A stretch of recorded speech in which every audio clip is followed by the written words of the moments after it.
चलो, यहाँ पे लिखा है Wadia traders has a branch at Nagpur. Head office sends goods to branch at cost on the condition that sales are to be made for cash only. यहाँ पे cash में ही cell किया जा रहा है, मतलब यहाँ पे कोई क्रेडिट सेल्स नहीं होगा. क्रेडिट सेल नहीं होगा मतलब डेप्टर्स नहीं होंगे. डेप्टर्स नहीं मतलब हो गए मतलब डेप्टर्स का अकाउंट नहीं होगा. All cash received by branch is to be remitted to the head office daily. Daily जो भी कैश मिलता है वो सब कहाँ पे भेज दिया जाता है, हेड ऑफिस को. तो head office sends cash for petty expenses. Petty expenses के लिए हेड ऑफिस कैश भेजती है. All expenses except petty expenses are paid by the head office. बाकी सब एक्सपेंसेस भी कौन पे करती है, head office. From the following transaction of the branch for the year ending 31st March 2011, prepare branch account, branch trading account and branch profit and loss account. Stock is given 31st मार्च 2010 दिया है, stock दिया हुआ है. तो opening stock है कि closing stock है. हमारा ईयर 31st मार्च 2011 को ख़त्म होता है, तो ओपनिंग डेट कौन सी होगी, 1 अप्रैल होगी, 1 अप्रैल 2010. तो ये वही है 31st मार्च 2010. तो ओपनिंग स्टॉक होगा, ओपनिंग स्टॉक है हमारा 1000. और ये ओपनिंग स्टॉक जो हमारा ट्रेड अकाउंट में भी आता है, ट्रेड अकाउंट में भी आता है ना. हाँ सर. ओके, चलो. कैश दिया है 31st मार्च 2010 का. क्या दिया है, कैश दिया है. तो ओपनिंग में भी कैश था, कितना था, 200 रुपीज़. ओके, पेटी कैश भी दिया है 31st मार्च 2010 का. पेटी कैश कितना दिया है, 140. देखो हमने कैश अकाउंट नहीं बनाया लेकिन पेटी कैश अकाउंट बनाया, तो पेटी कैश अकाउंट में ओपनिंग बैलेंस में लिख सकते हैं 140. Goods received from HO. Goods received from HO बोले या गुड्स सेंड टू ब्रांच बोले, दोनों एक ही होता है, क्योंकि एचओ से माल कहाँ पे जाता है, गुड्स कहाँ पे जाता है, ब्रांच पे जाता है. एचओ क्या करता है, सेंड करता है ना. और ब्रांच क्या करती है, उसको रिसीव करती है. तो गुड्स सेंड टू ब्रांच बोले या गुड्स रिसीव्ड फ्रॉम एचओ बोले, दोनों एक ही होता है ना. तो गुड्स सेंट टू ब्रांच और गुड्स रिसीव्ड फ्रॉम एचओ लिखा है, ब्रांच के लिए वो रिसीव्ड हो जाएगा, लेकिन हेड ऑफिस के लिए वो सेंड हो जाएगा. तो यहीं पे हम लिख देंगे 34,500. ब्रांच अकाउंट ने हेड ऑफिस ने ब्रांच को सेंड किया, ठीक है, और हेड ऑफिस ब्रांच ने उसको रिसीव किया. क्लियर. चल हाँ बोलो.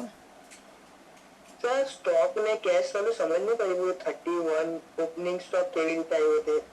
ओके, ओपनिंग स्टॉक 31st मार्च 2010 है ना. ये हमारा ब्रांच जो है उसका मतलब ईयर कब ख़त्म हो रहा है,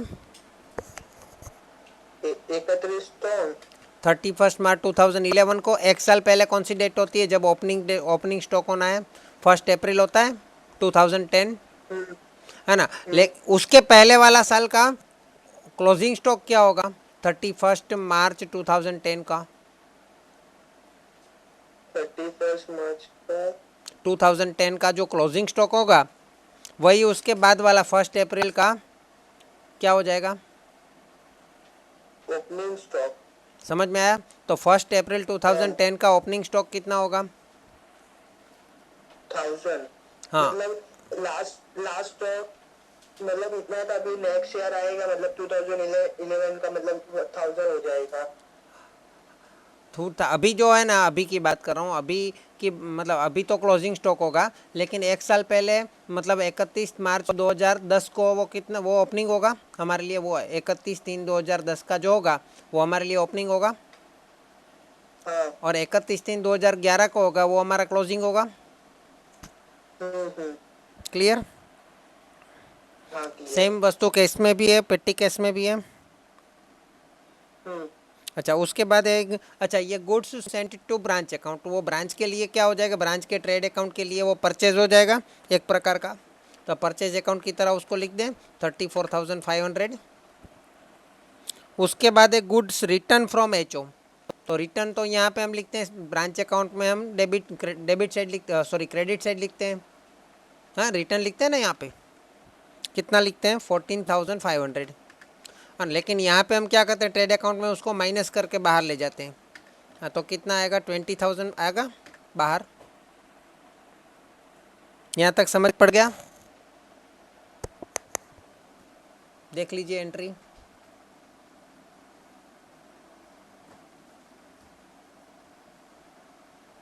एंट्री देख लीजिए, सही है।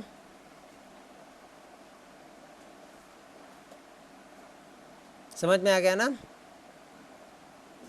ब्रांच ने सॉरी हेड ऑफिस ने ब्रांच को सेंड किया, ब्रांच ने हेड ऑफिस से रिसीव किया 34,500 का गुड। तो वो ब्रांच की ट्रेड अकाउंट में क्या होगा, उसके लिए परचेज जैसा काम करेगा। लेकिन हमें लिखना क्या है, ट्रेड अकाउंट में परचेज नहीं लिखना है, क्या लिखना है, goods received from HO. Clear? Okay, चलो उसके बाद क्या दिया है, पेटी कैश रिसीव्ड फ्रॉम एचओ। पेटी कैश क्या होता है, पेटी कैश यहाँ पे लास्ट में हमने टू कैश और बैंक लिखा है, उसमें पेटी कैश लिखा है, उसको मैं अलग बता देता हूँ, 200 रुपीज़, है ना। और बाकी सब जो अलग पैसे पेटी कैश के लिए 200 दिया है, तो यहाँ पे पेटी कैश अकाउंट में भी उसका लिखा है from HO sent to branch. क्या लिखा है, फ्रॉम एचओ टू ब्रांच। कितना आएगा, 200 आएगा। पेटी कैश भेजा है, किसने भेजा है, हेड ऑफिस ने ब्रांच को भेजा है छोटे मोटे खर्च करने के लिए। उसके बाद क्या दिया, furniture received from HO. Furniture भी रिसीव्ड हुआ है, तो यहाँ पे 4 नंबर में मैंने लिखा है to asset send to branch account, है ना। एसेट में नॉर्मली फर्नीचर होता है। यहाँ पे डेट भी लिखी है, तो इसमें भी डेट दिए 1/10/2010 लिखा है, तो हम 10 लिख देते हैं यहाँ पे, नहीं 10 ही है ना। ओके, कितने का फर्नीचर है, 8,000 का, है ना। इसकी दूसरी एंट्री अभी नहीं करेंगे, लेकिन इसके ऊपर डिप्रिसिएशन मतलब घिसाई मतलब घसारो बात करवो पड़શે। ओके, उसके बाद क्या दिया, पेटी कैश 31 मार्च 2011 का दिया है। 11 का क्या होगा, हमारा क्लोजिंग बैलेंस हो जाएगा, यहाँ पे आएगा क्रेडिट बैलेंस में। पेटी कैश कितना दिया है, 100, तो उसका क्लोजिंग एंट्री यहाँ पे भी आएगा 100। उसके बाद स्टॉक का क्लोजिंग बैलेंस दिया है 1000, और वही हमारा ट्रेड अकाउंट में क्लोजिंग स्टॉक आएगा 1000। Cash remitted to HO, cash remitted to HO मतलब के एचओ को हमने कैश भेजा, तो यहाँ पे लिखा है बाय कैश और बैंक अकाउंट, जो एचओ को हमने भेजा, है ना। तो कितना आया, 60,000। जो कि पूरे का पूरा कैश सेल होगा उसी का पैसा होगा कि नहीं, पूरे का पूरा कैश सेल का पैसा होगा ना। हमने कैश में माल बेचा होगा, उसका रोकड़ा आया होगा, और वही रोकड़ा हमने भेज दिया कहाँ पे, कहाँ पे भेज दिया हमने, एचओ को, है ना। तो ये हमारा कैश सेल हो गया, तो कैश सेल में लिख दूँ यहाँ पे 60,000। क्रेडिट सेल हमारा है ही नहीं, तो टोटल सेल भी हो गया हमारा 60,000, है ना। और कस्टमर ने कोई रिटर्न नहीं किया है, तो नेट सेल हो गया हमारा 60,000। क्लियर? यहाँ तक सबको क्लियर हो गया? चलो अभी क्या लिखा है, एक्सपेंस, हाँ बोलो। ग्रॉस प्रॉफिट એટલે કાચો નફો અને નેટ પ્રॉफिट એટલે मतलब ચોખ્ખો નફો, ચોખ્ખો નફો। ઓકે, बराबर।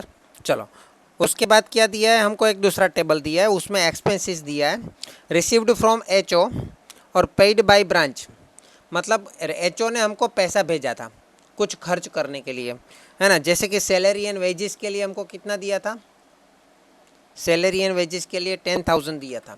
उसमें से हमने कितना यूज़ किया सैलरी एंड वेजेस, देखो सैलरी पहले लिखा है, तो हम उसको प्रॉफिट एंड लॉस में लिख देंगे, ठीक है।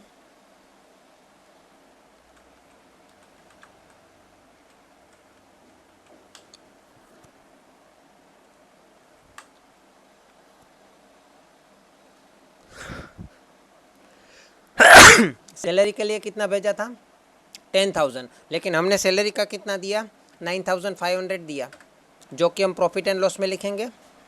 हमने जो खर्च किया वो हमारे पास रेंट एंड रेट्स का कितना आया था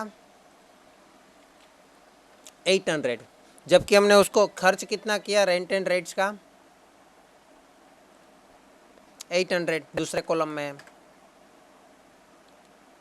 अच्छा, हमारे पास इंश्योरेंस का कितना आया था 600, जिसमें से हमने पेड कितना किया इंश्योरेंस का 560. इंश्योरेंस लिख देता हूँ, यहाँ पे लिखा नहीं था 560। उसके बाद इलेक्ट्रिसिटी का 300 हमको मिला था, उसमें से हमने कितना दिया इलेक्ट्रिसिटी का 300 ही दिया। कैरिज एंड वेजेस का हमको मिला था 2000, है ना, जो कि हमारा ब्रांच अकाउंट में आएगा, सॉरी ट्रेड अकाउंट में आएगा। वेजेस का हमने कितना पे किया कैरिज एंड वेजेस का 2000. 2000 पूरा पेड कर दिया, ठीक है। उसके बाद दिया एडवर्टाइजिंग का हमको कितना मिला था 6000, उसमें से हमने 600 है, ओके, तो हमने उसमें से कितना पे किया 58। मुझे ये बताओगे कि कितना टोटल आया था, उसमें से कितना हमने यूज़ किया। हमारे पास 200 रुपीज़ पहले से कैश पड़ा था, देखो सबसे पहले 200 रुपीज़ कैश पड़ा था। कितना पड़ा था हमारे पास स्टार्टिंग में 200 रुपीज़ कैश पड़ा था ना। उसके बाद इतना पैसा हमने पे कर, मतलब इतना पैसा और मिला, तो प्लस करते जाओ, plus 800 plus 10,000 plus 600 plus 300 plus 2000, मतलब हमारे पास टोटल 13,900 रुपया 13,900 रुपीज़ आए। उसमें से हमने कितना खर्च किया, तो वो यहाँ पे लिखा है ना आपकी सेकंड कॉलम में, उसको माइनस करते जाओ। Minus 9,500 minus 800 minus 560 minus 300 minus 2000 minus 580, कितना बचा हमारे पास, कौन बताएगा कितना बचा हमारे पास। हमारे पास बचा कितना,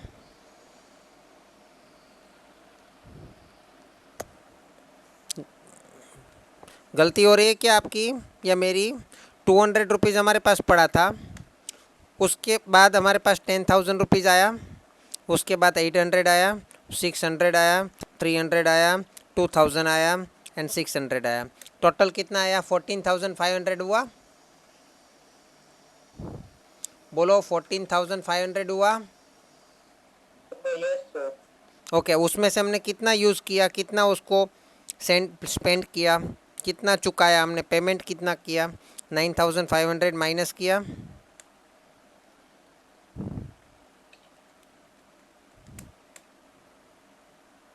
माइनस 800 माइनस 560 माइनस 760. 760.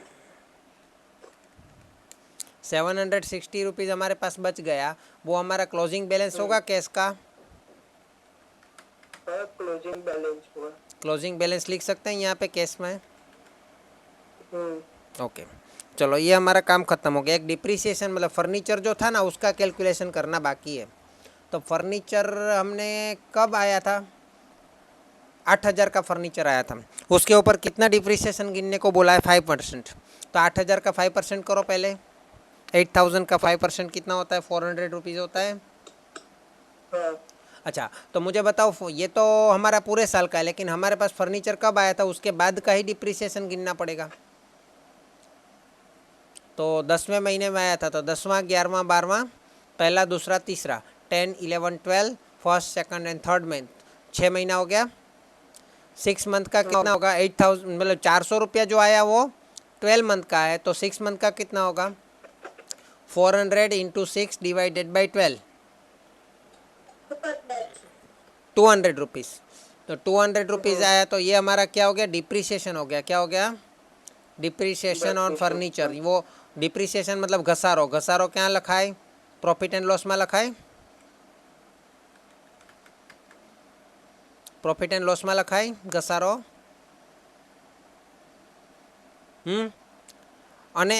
અને क्लोजिंग बैलेंस શું આવે फर्नीचरનું? फर्नीचर का क्लोजिंग बैलेंस क्या आएगा? कोई मुझे बता सकता है?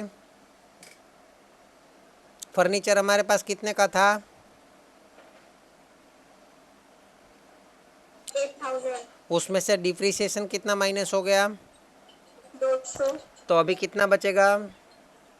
7,800। वो हमारा क्लोजिंग बैलेंस हो जाएगा फर्नीचर का। हाँ। तो वो मैंने लिख दिया क्लोजिंग बैलेंस में। क्लियर? चलो इसके बाद क्या होगा, तो ये हमारा काम तो ख़त्म हो गया। अभी पहले तो यहाँ पे हम क्लोजिंग बैलेंस मतलब हमारा प्रॉफिट या है या लॉस चेक कर लेते हैं। तो यहाँ पे 84,160 रुपीज़ इनकम हुआ है और उसमें से 57,000 स्पेंट हुआ है। तो कितना डिफरेंस आ रहा है वो हमारा प्रॉफिट होगा।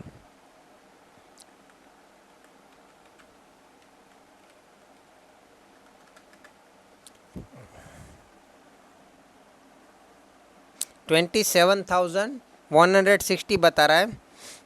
कहीं पे मिस्टेक दिख रही है मुझे।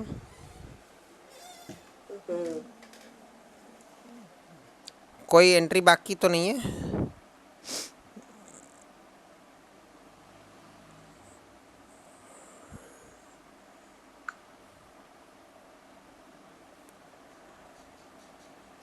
एंट्री चेक कर लेते हैं। पेटी के कुछ नहीं दिख रहा है मुझे।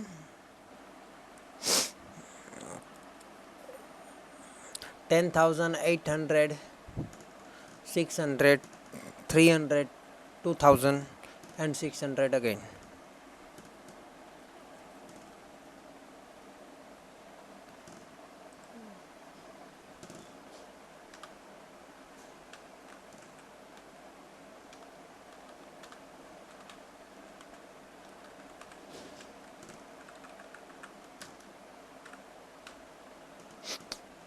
$15,300.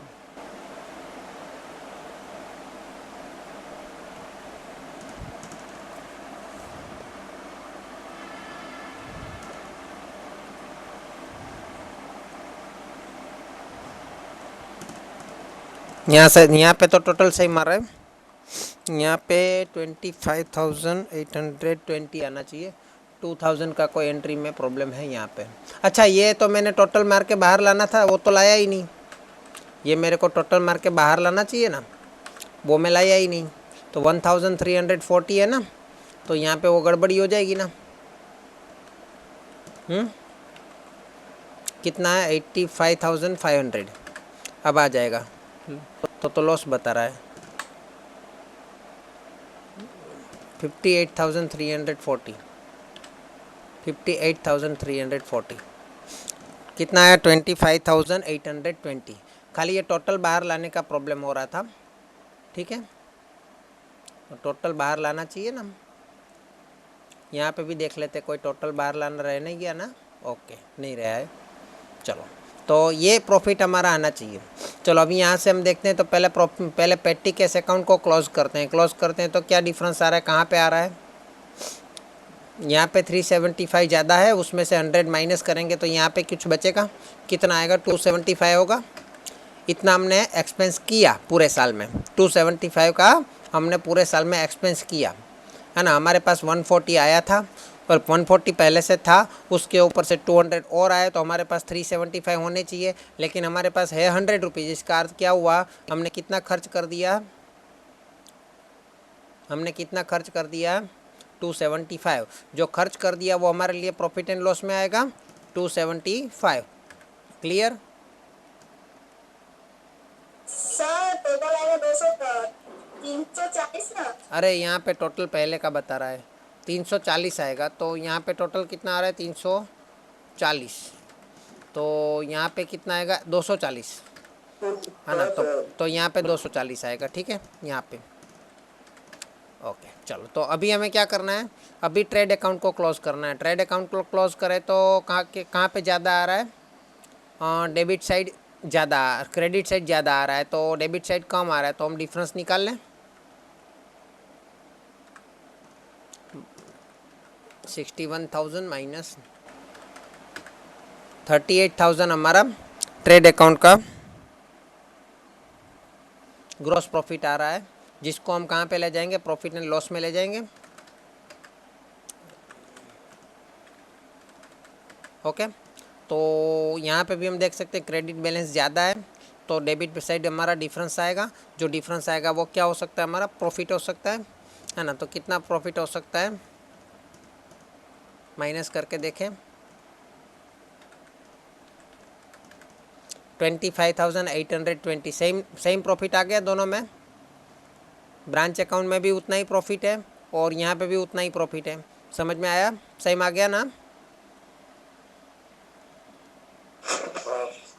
ओके,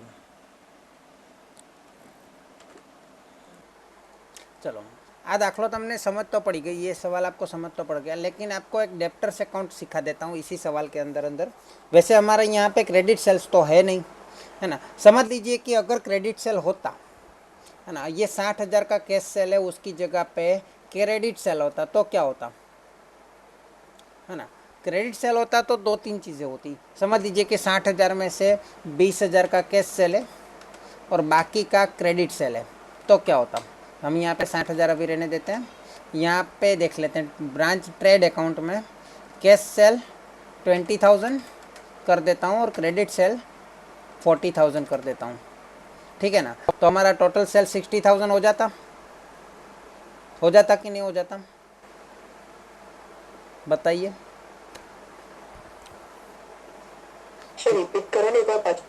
हमारा टोटल सेल 60,000 है, वो 60,000 की जगह पे वो 60,000 में 20,000 हमारा कैश सेल होता, मतलब उसको पैसा तुरंत हमको मिल जाता, और 40,000 का क्रेडिट सेल होता, मतलब उसका पैसा हमको तुरंत नहीं मिलता, वो हमारे देनदार मतलब देवादार मतलब डेप्टर्स बन जाते कि नहीं। तो टोटल सेल तो हमारा 60,000 ही रहेगा। अभी टोटल सेल 60,000 रहेगा, तो टोटल सेल जो है ना हमारा, उसमें से 20,000 हमारा पैसा अभी कितना आया होगा, हमारे पास 20,000 आया होगा। वो 20,000 में यहाँ पे कैश सेल में 20,000 लिख दूंगा ब्रांच अकाउंट में। क्लियर है, क्लियर है कि नहीं। यस ओके, अब बाकी का जो 40,000 है वो हमारा यहाँ पे मैं लिख, डेप्टर्स अकाउंट है। डेप्टर्स अकाउंट कौन सा अकाउंट है, नो मतलब पर्सन अकाउंट है, नॉमिनल अकाउंट है, नॉमिनल अकाउंट क्या ऐसे रियल अकाउंट है, पर्सनल अकाउंट। पर्सनल अकाउंट का रूल क्या है, लाभ लेना खाते उधार, लाभ अपनार खाते जमा। तो डेप्टर से वो माल लेके जा रहे हैं, तो अभी तो वो लाभ लेने वाले हुए, गेइनर हुए। तो वो उसके खाते हम डेबिट करेंगे तो क्या करेंगे, टू क्रेडिट सेल्स करेंगे ऐसा, उधार बिक्री। कितना 40,000 हमने उसको उधार बेचा तो उसमें बहुत सारी चीज़ हो सकती है, डेप्टर्स बहुत सारे हो सकते हैं, ए बी सी डी हो सकते हैं कि नहीं हो सकते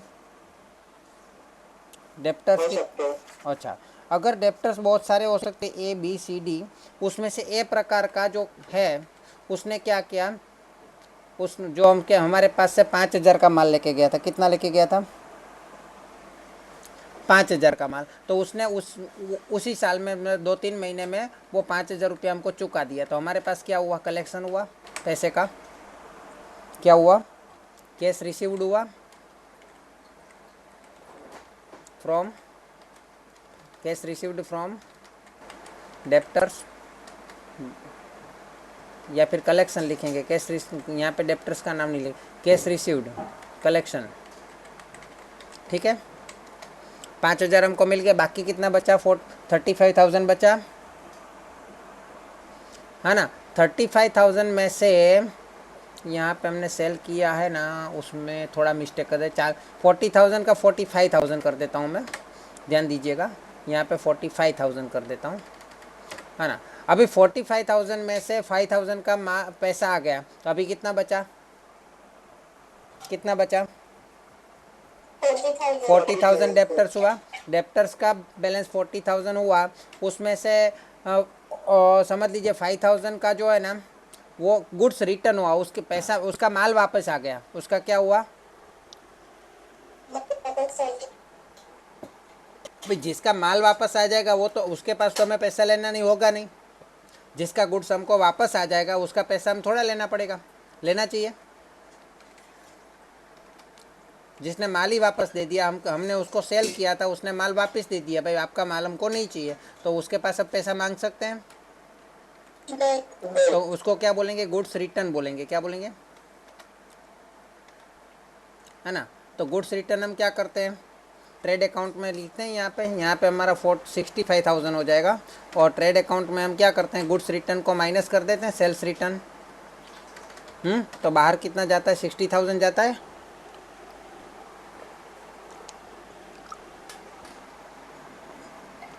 कस्टमर ने हमको अगर माल वापस कर दिया तो उतना पैसा तो हमें लेना नहीं पड़ेगा ना।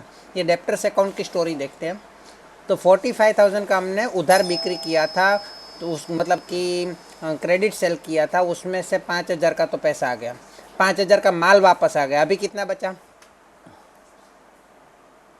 अभी कितना बचा? 35,000 बचा हमें उसके पास लेने का। मतलब ए नाम के व्यक्ति ने 5,000 का पैसा दे दिया, बी नाम के व्यक्ति ने 5,000 का माल दे दिया, तो अभी अभी बाकी बहुत सारे हैं ना, CDEFG, उसके पास से 35,000 लेना बाकी है। समझो? रिप्लाई दो यस और नो में। यस। ओके। तो अभी 35,000 में से एक जने ने क्या किया कि 10,000 का हमको बिल लिख के दे दिया। बिल मतलब हुंडी। हुंडी मतलब हमारे लिए वो क्या हो जाएगी? लेनी हुंडी हो जाएगी। हाँ। उसको इंग्लिश में क्या बोलेंगे? Bills receivable. ओके। तो अभी कितना पैसा लेने को बचा हमारे? 25। कितना? 20,000। 20,000 में से क्या हुआ कि 10,000 का जो था वो भाग गया, मतलब गांव छोड़ के भाग गया। क्या कर दिया उसने? गांव छोड़ के भाग गया। तो गांव छोड़ के भाग गया तो वो हमारे लिए क्या बन जाएगा? बेड डेप्ट बन जाएगा। ओके, बेड डेप्ट बन जाएगा। अच्छा, उसके बाद क्या हुआ? कितना बचा? 10,000 और बचा। 10,000 और बचा हमारे पास लेने के लिए किसी के पास, है ना। अभी वो 10,000 में से एक कस्टमर को हमने बोला भाई मेरे को अभी तू जितना पैसा देगा ना उसमें से 10% तुमको डिस्काउंट दूंगा। तो उसने बोला कि भाई 5,000 मैं आपको दे पाऊंगा। कितना दे पाऊंगा? तो उसने हमको कितना दिया? 5,000 रोकड़ा दिया। तो ये कैश रिसीव में 5,000 और प्लस कर दो, 10,000 कर दो। बोलो यस और नो। सर पांचों का रिपीट कर दो ना। एक कस्टमर था, हमें उसके पास अभी एक कस्टमर बच गया, उसके पास हमें 10,000 लेना था। हमने उसको बोला भाई तू जितना पैसा हमको अभी दे देगा ना, हमको पैसे की बहुत ज़रूरत है, तो मैं तुमको 5% डिस्काउंट दूंगा। कितना क्या दूंगा? डिस्काउंट। क्योंकि हमको पैसे की ज़रूरत थी। तो उसने बोला कि भाई मैं आपको 5,000 अभी दे सकता हूँ। वो हमको कितना देगा? 5,000। तो यहाँ पे हमारे पास कैश कितना आएगा टोटल? 5,000 तो पहले से आया हुआ था, और कितना? और 5,000 नहीं आएगा, 4,500 आएगा। क्योंकि 5,000 में से 500 रुपया तो उसको डिस्काउंट दे दूंगा ना। 250 डिस्काउंट दूंगा ना। 5% मतलब कितना होता है? 250। तो यहाँ पे कितना आएगा? 4,750 आएगा। हाँ, और 5,000 का पहले से मिल चुका था, तो कितना हुआ? 9,750 हो जाएगा।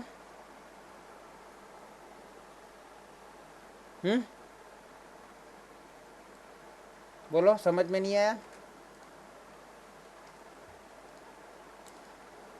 देखो 5,000 तो पहले हमको कैश मिल ही चुका था ए नाम के व्यक्ति के पास, और ये दूसरा नाम का डी नाम का व्यक्ति है, उसके पास 5,000 हमने मांगा, तो उसने कितना दिया? 4,750 दिया डिस्काउंट काट के। टोटल 9,750 हमको मिला, है ना। ये 250 हमने उसको डिस्काउंट दिया, उसको क्या बोलेंगे? कैश डिस्काउंट बोलेंगे।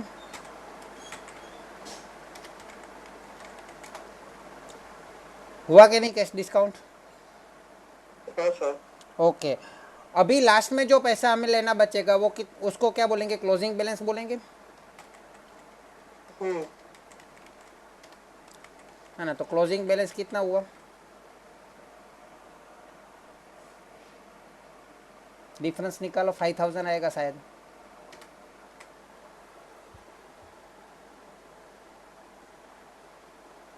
कितना आ रहा है क्लोजिंग बैलेंस?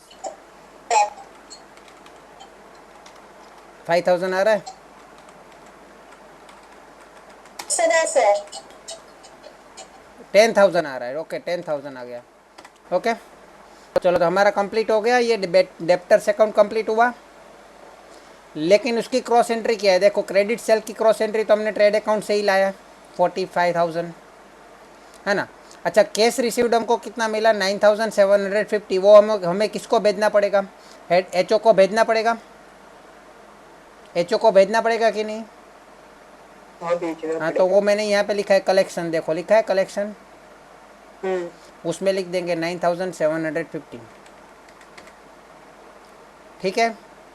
उसके बाद गुड्स रिटर्न, उसका कोई अभी गुड्स रिटर्न आया, तो गुड्स रिटर्न आया तो ये हमने लिख दिया ट्रेड अकाउंट में 5,000 गुड्स रिटर्न। ये बिल्स रिसीवेबल है। बिल्स रिसीवेबल का अभी हमने कुछ नहीं किया, ज़रूरत पड़ेगी तो करेंगे। ये बैड डेप्ट है, तो बैड डेप्ट हमारे लिए क्या होगा? फ़ायदा होगा कि नुकसान होगा? नुकसान। तो नुकसान हमें यहाँ पे प्रॉफिट एंड लॉस में लिखना पड़ेगा, बैड डेप्ट।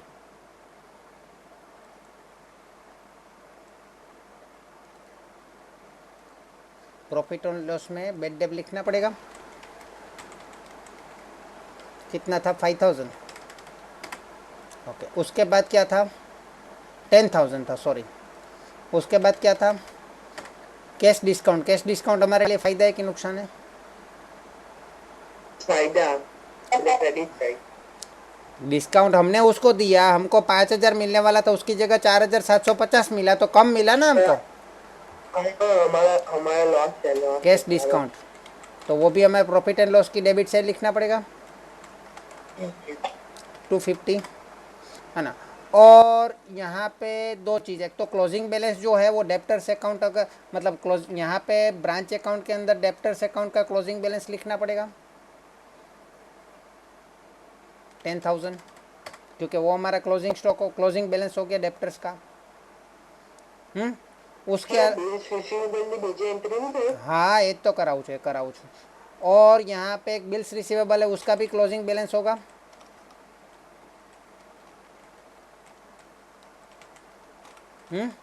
उसका भी एक क्लोजिंग बैलेंस होगा 10,000। क्लियर हुआ? इसका स्क्रीनशॉट ले लीजिए। और ये जो क्लोजिंग बैलेंस हमारा बैड डेप्ट का आया है ना, 10,000, and closing balance of sorry, एक तो बिल्स रिसीवेबल का 10,000 and closing balance of debtors का 10,000। वो नेक्स्ट ईयर के लिए वो ओपनिंग बैलेंस में यहाँ पे लिख सकते हैं, डेप्टर्स में 10,000, और यहाँ पे एक बिल्स रिसीवेबल अलग से लिख देंगे, उसका 10,000 लिख देंगे, चलेगा?